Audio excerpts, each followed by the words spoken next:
everyone, welcome back to my channel. My name is Moira, and for today's video, I am going to be talking all about the college classes I took in UP Diliman. So ever since I started to make videos about my college experience, I've had a lot of questions about which subjects I took, like ano yung mga math subjects, what were the Arki majors like. So I just thought, why not just make it into a video to make it more organized. This video will be part 1. I will just be talking about all the GEs or the general electives I took in UP.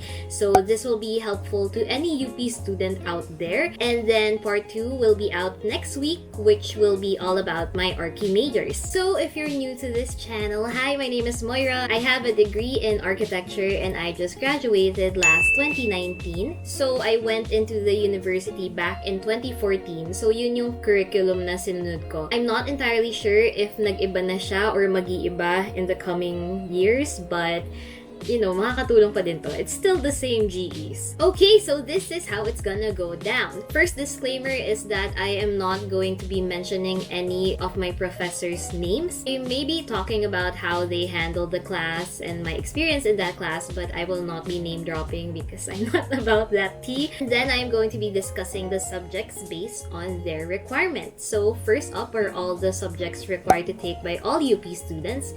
Next are the subjects required to take by all UP Arki students, and the last one is the free choice GEs. So in UP, sometimes we get to choose our own classes. So in free choice, we need to have at least 2 AH or Arts and Humanities subjects, 2 SSP, Social Science and Philosophy subject, 2 MST subjects, Math, Science, and Technology, 2 electives, 4 PE classes, and 1 NSTP. And the reason why I'm not gonna talk about the classes in chronological order of how I took them is because in UP, you can actually mix and match your subjects. Like, they're gonna give you a guide, which is here, and you can also check it out on the website itself. I'll link it down below. But yeah, you can mix and match your schedule so you can really decide which GEs you want to take for that semester. The only things that you should not try to mix and match are the prerequisites or co-requisite classes. Like for example, in Arki, those are the math and physics subjects. So kapag nakalagay doon na kailangan first year, first sem mo kailangan i-take tong math class, then you gotta take it. And then I'm also gonna be rating the classes. So 1 star means it's an okay, average, carry lang na subject. And then 2 stars for the subjects that require a little bit more effort than usual. Woo! Okay, and then let's not keep this intro too long and let's get right into the video. Woo! First up are the subjects required to take by all UP students. The first subject that I'm going to talk about is English 10. So I took this during my first semester ever of college, and I suggest you also take it on like your earlier semesters because Eng 10 is all about research papers and how to write one. And I remember we learned about yung mga fallacies, like 40 different kinds of fallacies that I don't remember. Had some essays and then movie screenings. Basically, you just have to write and write and write. Our last project for that was a whole research paper. We had to go to the library and reference some books in the proper format, ganon, whatever. Next is Com 3. I actually had a really good professor for this subject. Com 3 is all about public speaking, so you know, the usual. And I remember I was always nervous for this subject because I did not know what to expect every single meeting. Kinakabahan ako, parang, oh my gosh, baka mamaya may pa-improv sa amin, ganun, ayoko. Pero, hindi naman. It was fun. We played a lot of games, also had some activities. I remember we had a dubbing activity na by group, so we had to choose a Filipino movie and we had to translate it to English and dub it live, and we chose She's Dating the Gangster, diba? Yung part na mahal na mahal kita, pero mas kailangan ka niya. During the last part of the semester, we were required to give 3 speeches. So the first one was a Miss Universe type of speech where you're gonna randomly choose a question from a bowl and then you have to answer it for 1 minute straight. The second was the prepared speech, like 5 minutes siya. And then the last one was an impromptu sentence or something. Like a legacy that you want to be remembered by or something. Basta ganun. But overall, it was fun. Phil 40 is actually the only non-major class that I pre-rogged for. So, pre-rog is a term for like manual enlistment. Like kapag hindi mo nakuha yung subjects na kailangan mo online, you're gonna go to the class. Tapos, magmamakaawa ka sa prof na papasukin ka sa class nila kasi kailangan mo ng units, ganon. Luckily, I did not have to dance or sing or anything to get into the class. So, Phil 40 is all about the Filipino language, basically. So, we did a lot of readings. We talked about the etymology of some words. Like, I remember discussing the word sakto. Parang, bakit may ganitong words sa atin? Sakto. What does it mean? Bakit laging yung sagot natin? Sakto lang. What does that mean? We also had to write a lot of papers. A lot ba?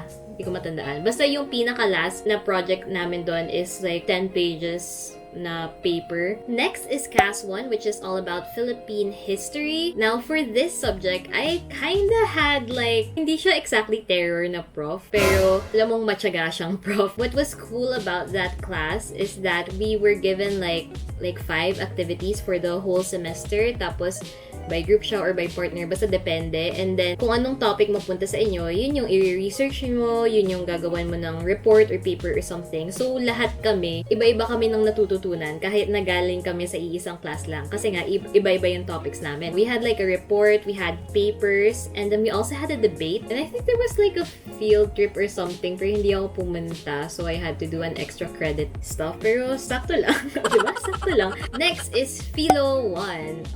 Philosophy classes are one of the more fun subjects for me. All you do is talk and analyze and whatever, and makinig ka lang sa prof mo na buong period nagkukwento. I guess we talked about the different philosophers. There was also a little bit of logic, yung mga if A is true, then B is blah blah, yung mga parang math, gano'n. Usually, philo subject, you don't have to worry too much about them. At least for me, kasi hindi naman siya sobrang technical. Hindi katulad ng mga ibang subjects na tinake ko. Next is STS1. This is like, ano nga ba STS? Science, Technology, Society. Hindi ko alam. I took this in my last semester of college, and I think for this subject, what you will discuss in class is dependent on who your prof's gonna be. My prof was a doctor, so we discussed more about the medical issues and mga history din ng medicine. And then, he also did acupuncture in class. As in, may mga nag-volunteer na magpa-acupuncture, which is like, whoa. Pero also like, I want to try that. Usually, SES is a larger class, so it's really mostly just lectures, maybe like 1 report, and then 2 long exams, and that's it. PI 100 is the life and works of Jose Rizal. This is something that all Filipino college students have to take. Usually in your last year, we had some readings. I remember we read The Indolence of the Filipinos. That was very interesting and still very relevant. And then we had a report. We didn't have exams. We just had like 3 papers to do for the subject. Up next are the subjects required to take by all UP Arki students. So, eto na ang pinakahihintay na math and physics subjects. So, first up is Math 11. This is college algebra. I took it in my first year, first sem. It was algebra. So, you just gotta find the values of X and Y. Actually, all the math profs I had were really good. As in, math is really just practice. As in, paulit-ulit lang na equations, ganyan, ibahin mo lang yung numbers kahit sa mga samplex, yung sample exam na binibigay nila. Puro ganun lang. Next is Math 14, which is trigonometry. And then, dito na medyo mahaba na yung mga equations na hindi ko na sobrang nagigets at first. So, there's a lot of sine, cosine, tangents, yung mga sin, cos, sin. Ganyan. I actually also discussed this a little bit in my architecture student something video. I'll link it down below. For math subjects, I think there are 3 long exams. And usually yun nga, may samplex naman. And then the last math subject you have to take is Math 53, which is calculus. I actually took this during the mid-year, which is yung parang summer class basically. Para pagdating ng school year, I don't have to take it anymore. Thank God I did because calculus really is something different. Very different. Parang ano siya, more of derivatives. Tama ba? And functions. Tama ba? Tignan mo, hindi ko na matandaan kasi hindi ko naman ginagamit yun ngayon Ayun. So, medyo mas mahahaba na talaga yung mga kailangan mo i-solve, and then may mga rules and everything. And tatanda ko, sobrang lamig ng classroom namin doon. Hindi ko lang kung bakit. Ayun. Next, we have Physics 71. So, Physics 71 is about ano nga ba? Alam niyo yung mga force, ganyan, inertia. So, like, it's about things na nakikita mo pa. As in, demonstrate ng prof mo, ayan, gumagalaw yung ball. Paulit-ulit na gumagalaw yung ball. For physics, actually, it was every Tuesday to Friday. 3 out of those 4 days are lectures. So, it's a, like, big class na parang theater-ish siya. Then, once a week is what we call our recit, which I think stands for recitation, pero wala naman talagang nag-recite. As in, pero basically, seat work siya. It's a smaller class na, and then kailangan mo sagutan. Pwede ka magpatulong minsan sa katabi mo, pero minsan masakit kapag wala kang kakilala eh. Ayun. And I really hated it kasi nga, hindi ko siya magets agad-agad yung physics na yun. Another thing about physics is that it has 3 exams. Usually, yung first exam, sakto lang siya. Carry, ganun. And then second exam, yung sobrang hirap, as in, madaming bumabaksak sa second exam. Pasang awa ako nun. And then, the last exam, yun yung pinakamadali. Dadalian nila kasi naawa sila na ang daming bumabaksak. So, ayun, ganun lagi yung physics. And then alongside that, I took physics 71.1, which is the experiment subject. So whatever you learned in class, you're gonna do an experiment on it. Syempre, merong practical exam, yung may mga stations, ganun. Tapos may time limit per station, which I really don't do well at. The next sem after that, you're gonna take physics 72, which is all about electromagnetics and stuff, I think. So if yung physics 71 is more like yung physical na nakita mo, yung physics 72, hindi mo na siya nakikita. So, it's about electrons, neutrons, protons, whatever. Tapos, mas mahirap na talaga siya na sobrang hirap, mamimiss mo yung physics 71. Ayun, then same pa din, lecture, ganyan. Recit, once a week. And then alongside that, I took physics 72.1, which is the experiment. Again, did not do well with the practical exam. Although I think they're debating whether physics 72 should still be included in the Arki curriculum kasi parang, yun naman siya nagagamit talaga. Parang, never ko naisip yung mga electrons and protons and neutrons sa buong Arki life ko after that. So, next we have Chem 1. This is basically just your high school chemistry fit into one semester. We discuss the periodic table, may memorize mo, tapos yung may math something, yung ibabalance mo yung equation, ayun. Overall, okay siya. I think I had a good prof kasi so mas naging madali siya. GE11, which stands for Geodetic Engineering, which is yung magsusukat kayo ng lupa. I was okay with this subject, but also I didn't like it that much kasi yun nga, kailangan yung magsukat ng lupa, magsasurvey kayo. So, sobrang init, as in, yun lang yung tatanda ko, sobrang init. And then there was also a bit of math in it. And the last UP required subject is Soc Sci 1. I never took Soc Sci 1. Sobrang nakaka-stress kasi I was already in my last semester of college and kailangan ko na lang talaga is Soc Sci 1. Pero kasi, it's one of those subjects na sobrang hirap makakuha because there's like 4 classes na ino-offer per sem. Tapos parang buong UP nag-aagawan para makapasok sa class na yon. So, I never got to enlist. And then, nung last sem na, they were only offering, I think, 2 Soc Sci 1 classes. Tapos, syempre, hindi ako nakapasok. I was really scared kasi parang, oh my gosh, makaka-graduate pa ako. Ano ba to? Birthday ko ngayon, tapos ito pa na problema ko.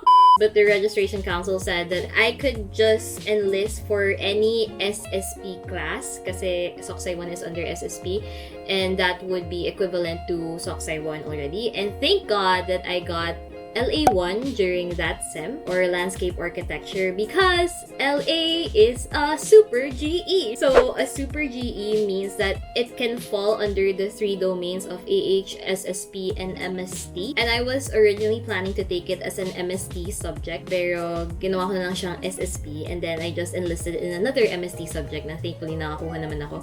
So, ayun. So I took LERC 1, and now let's talk about it. I also get some questions about landscape architecture, like what is it about and how is it different from architecture, and honestly, I'm not entirely sure. Kahit nang tinik ko na yung introduction to LA1. It's not just designing landscapes, there's also some research that goes into it. So we also discuss about geology, earth science, ganon. We actually never designed anything for that subject. We only drew something once, and then we studied about the history of landscape architecture, ganyan, and then we had 2 long exams. But But guys, that is it for this video. I hope you enjoyed watching this video. Make sure to watch out for part 2 coming up next week, all about my Arki majors, and I know a lot of you are very interested with that. So anyways, if you like this video, please give it a thumbs up and don't forget to hit subscribe, and also don't forget to click on the notification bell so you're updated whenever I post a new video. Comment down below what video you want to see next, and I hope to see you next time.